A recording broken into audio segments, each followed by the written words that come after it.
आज इस सदन में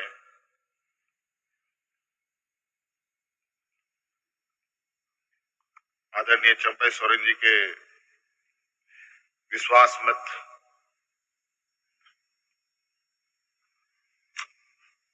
के इस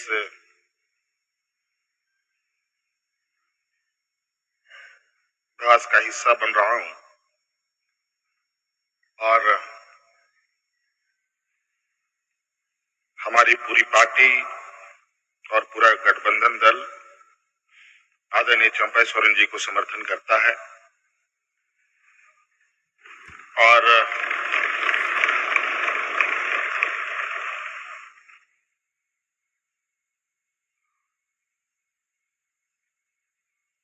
मैं कहना चाहूंगा 31 जनवरी की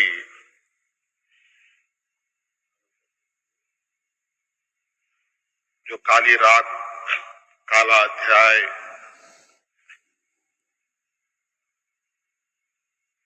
देश के लोकतंत्र में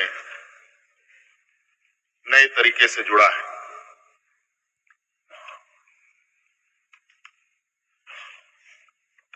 31 तारीख रात को देश में पहली बार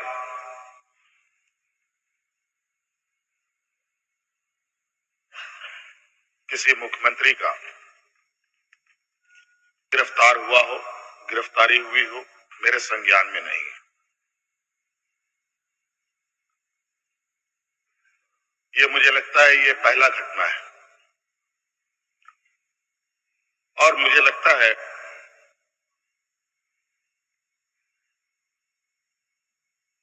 इस घटना को अंजाम देने में कहीं ना कहीं राजभवन भी शामिल रहा है।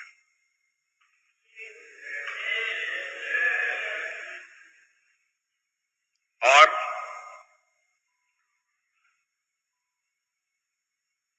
जिस तरीके से ये घटना घटित हुई है, मैं बहुत आश्चर्यचकित हूं।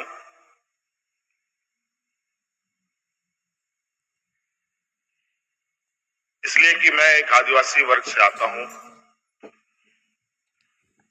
नियम, कायदे, कानून की जानकारी का थोड़ा अभाव रहता है। बौद्धिक क्षमताएं अभी हमारे विपक्ष के बराबर हम लोगों की नहीं है, लेकिन सही गलत की समझ तो हर इंसान भी रखता है, हर जानवर भी रखता है।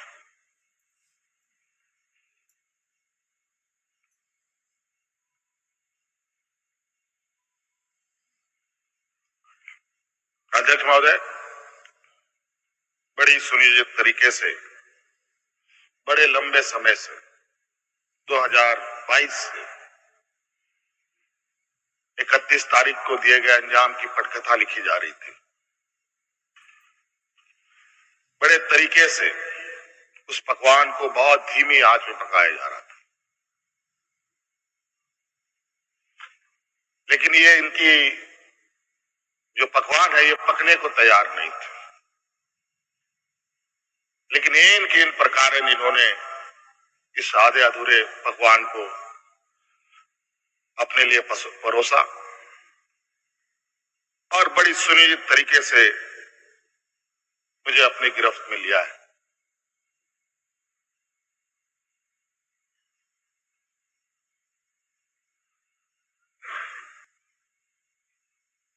और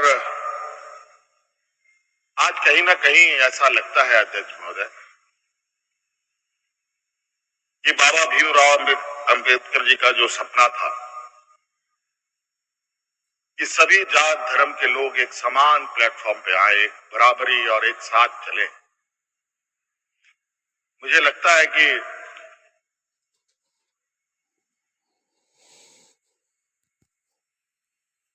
जिस तरीके से बाबा भीमराव अंबेडकर जी को भी अपना समाज छोड़कर बौद्ध धर्म अपनाना पड़ा, ऐसे ही आदिवासी दलितों के साथ भी आने वाला भविष्य में करने की तैयारी हो रही है।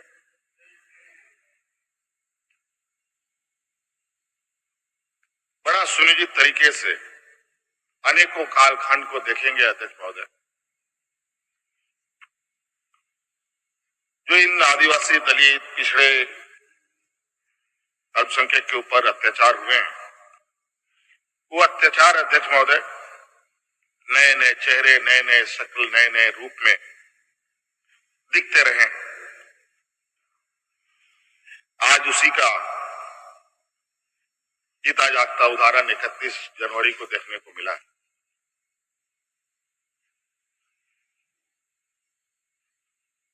और आज कहीं ना कहीं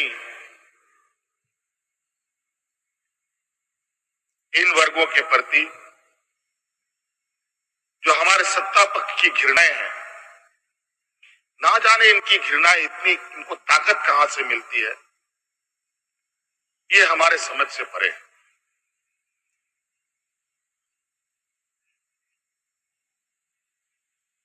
इतनी घृणा, इतना द्वेष का के प्रति है इनका आदिवासी दलितों के प्रति, कि आपको इससे अंदाजा होगा कि इन्हीं के पाले हुए तंत्र ये कहते शर्माते नहीं कि जंगल में थे तो जंगल में ही इनको रहना चाहिए। हम जंगल से बाहर आ गए, इनके बराबर बढ़ गए तो इनके कपड़े मैले होने लगते हैं। ये हमें अछूत दिखते हैं।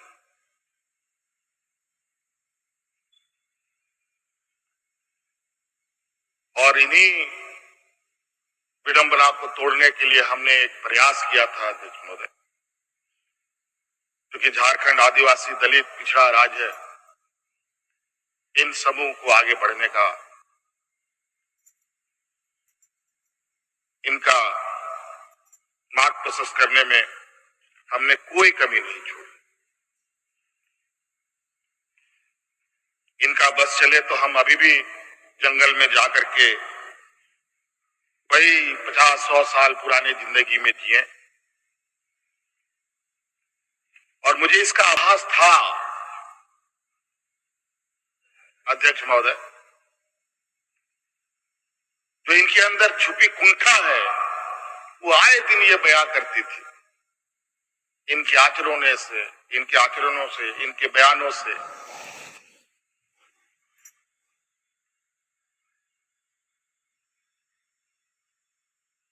लेकिन हमने हार नहीं मानी है अध्यक्ष। इनको लगता है कि मुझे जेल के सलाखों के अंदर डालकर ये अपने मंसूबे में सफल हो जाएंगे। ये झारखंड है अध्यक्ष महोदय, ये देश का एक ऐसा राज्य है जहां हर कोने में आदिवासी, दलित, पिछड़े वर्गों से अनगिनत सिपाहियों ने अपनी कुर्बानी देकर यहाँ के आदिवासी दलितों की जान बचाई। देश आजादी के सपने भी ये लोग नहीं देखते थे अध्यक्ष महोदय, तब से झारखंड के आदिवासी अपनी हक अधिकार की लड़ाई लड़े। ये तो बहुत बाद में आए, लेकिन बौद्धिक संपन्नता, आर्थिक संपन्नता, आज तक इन लोगों ने देश का गांधी टोपी नहीं पहना अध्यक्ष महोदय।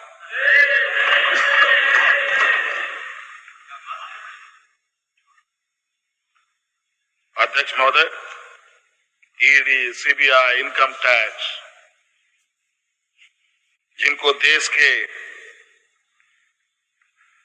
विशेष और काफी संवेदनशील व्यवस्थाएं कही जाती है, जहां करोड़ों रुपया, 12 लाख, 14 लाख करोड़ रुपया डकार कर इनके सहयोगी विदेश में जाके बैठे हैं, उनका एक बाल बांका करने का औकात इनके पास नहीं है। इनके पास औकात है देश के आदिवासी, दलित, पिछड़े के ऊपर, और बेगुनाह लोगों पर, और उसमें भी गुनाह किया हो तब की बात तो अलग है, बेगुनाहों पर अत्याचार कर। आज मुझे किस लिए अरेस्ट किया गया अध्यक्ष महोदय? 8.5 एकड़ जमीन के घोटाले पर। अगर है हिम्मत सदन में तो कागज पटक कर दिखाएं कि 8.5 एकड़ का जमीन हेमंत सोरेन के नाम पर है। अगर होगा मैं उस दिन से राजनीति से इस्तीफा दे दूंगा। अध्यक्ष महोदय, जब राजनीतिक रूप से ये नहीं सकते हैं तो ऐसे ही बैकडोर से हमला करते हैं, पीठ पर हमला करते हैं। अध्यक्ष महोदय, मैं आंसू नहीं बहाऊंगा, आंसू वक्त के लिए रखूंगा। आप लोगों के लिए आंसू का कोई मतलब नहीं। आदिवासी दलितों का, पिछड़ों का, आदिवासी के आंसुओं का कोई मोल नहीं। वक्त आने पर हम इनके एक एक सवालों का जवाब और एक एक इनके षड्यंत्र का जवाब वक्त आने पर बड़ी माकूल तरीके से दिया जाएगा। एक्चुअली दुर्भाग्य है अध्यक्ष महोदय इस राज्य का, तथाकथित हमारे राज्य के ही कुछ लोग जो ऐसे सामंती विचार वाले के चरणों में जाकर के झुककर उनकी सेवा और पूजा अर्चना में लगे। नहीं तो इस राज्य की इतनी दुर्दशा नहीं होती अध्यक्ष। राज अलग हुए 23 साल हो रहे हैं, 24 साल हो गए अध्यक्ष महोदय। किसने सबसे अधिक राज किया इस राज्य? ये मुझे बोलने का जरूरत नहीं है, किसी को बताने की भी जरूरत नहीं। सब अपने गिरेबान में देखें, सबको पता चलेगा कौन कहां बैठा, किसने क्या काम किया। घोटाले इनको 2024 से ही नजर आ रहे हैं, 2000 से नजर नहीं आ रहे, 2019 से ही इनको नजर आ रहे हैं। आज ये नहीं चाहते अध्यक्ष महोदय देश का आदिवासी, दलित, पिछड़ा, अल्पसंख्यक देश के सर्वोच्च स्थान पर पहुंचे। ये नहीं चाहते ये जज बने, ये नहीं चाहते ये IAS IPS बने, ये नहीं चाहते ये राजनेता बने। इन्हीं के साथ बैठे लोग हैं। इन लोगों ने भी आदिवासी नेता बनाया था मुख्यमंत्री। बता दीजिए इन कितने आदिवासियों ने 5 साल पूरे किए? और मुझे पता था ये मुझे भी 5 साल पूरा करने में रोड़े अटकाएंगे। और नतीजा ये हुआ, आखिरी सांस तक कुछ भी करो 5 साल पूरा नहीं होना चाहिए, रिकॉर्ड में नहीं लिखना चाहिए, रजिस्टर में नाम नहीं आना चाहिए। बस यही। अध्यक्ष महोदय, हम लोगों ने सर झुकाकर चलना नहीं सीखा। यही खासियत है आदिवासियों। लेकिन होता है कि सरसों में ही भूत है तो सारा भूत भागेगा का, माफ कीजिएगा, सरसों में ही भूत है तो भूत भागेगा का। यहाँ कुछ भूत ऐसे भी है जिसकी वजह से ये कठिनाइयों का सामना करना पड़ता। बहुत प्रयास हुआ, जब जब हम लोगों ने अलग राज्य का परिकल्पना किया तब भी इन लोगों ने हंसी उड़ाई कि आदिवासी लोग अलग राज्य लेगा। जब हम सत्ता में आए, आदिवासी सत्ता चला पाएगा, कुछ दिनों में गिर जाएगा। मैं हवाई जहाजों में चलता था अध्यक्ष महोदय, उसमें भी इनको तकलीफ। मैं 5 स्टार होटलों में रुकता था, उसमें भी इनको तकलीफ। मैं BMW कार में घूमता हूं, उसमें भी इनको तकलीफ।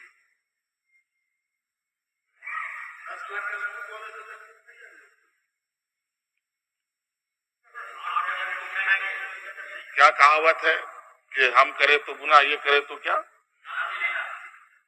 यही कहावत है। खैर छोड़िए। अध्यक्ष महोदय, बड़ा विचित्र स्थिति है अब जो स्थिति दिखाई दे रहा है अध्यक्ष महोदय। कुल मिलाकर झारखंड के परिप्रेक्ष्य के अलावा पूरे देश के पैमाने में अब आदिवासी, दलित, पिछड़ा अल्पसंख्यक सुरक्षित नहीं। विशेषकर झारखंड में तो यहाँ की खनिज संपदाओं को, जो वर्षों से इस पर लोगों की गिद्ध नजर है और आगे भी रहेगी, ये तो हम थे अध्यक्ष महोदय, ये बहुत फूक फूक करके उनको आगे बढ़ना पड़ता था। ये खुला दरवाजे की आदि हो चुके हैं। इनको कोई रोक टोक नहीं कर सकता। जो इनके सामने आएगा वो इसी तरीके के अंजाम से उनको गुजरना पड़ेगा। और इनको लगता है ऐसे अंजाम देने से झारखंड के लोग घबरा जाएंगे। ये आप लोगों की बहुत बड़ी भूल है और इतनी बड़ी ये भूल होगी जो झारखंड का इतिहास आपको कभी माफ नहीं करेगा। अध्यक्ष महोदय,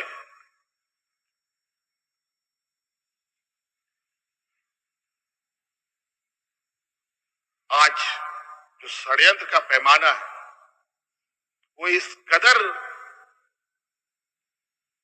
बड़े उसके जो दायरे बने हैं, कानून के अंदर रह कर गैर कानूनी काम करना कैसा हो, ये कर किसी से सीखना हो तो इन लोगों से सीखिए और इनके संस्थाओं से सीखिए।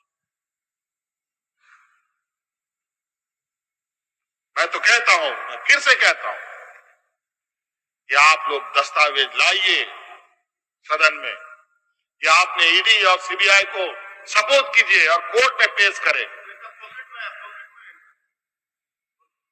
एक भी दस्तावेज अगर आप लोग निकाल के दिखा दे कि हमने 8.5 एकड़ जमीन हड़पी है,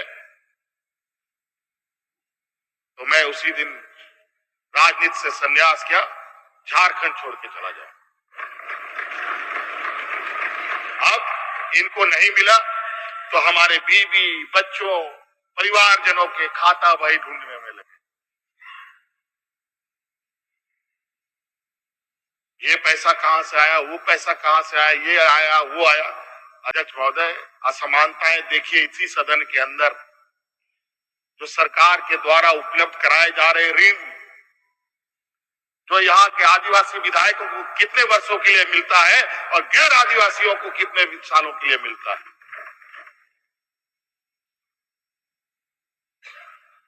इस विषय पर गंभीरता से सोचने की आवश्यकता है। ये बहुत लंबी लड़ाई।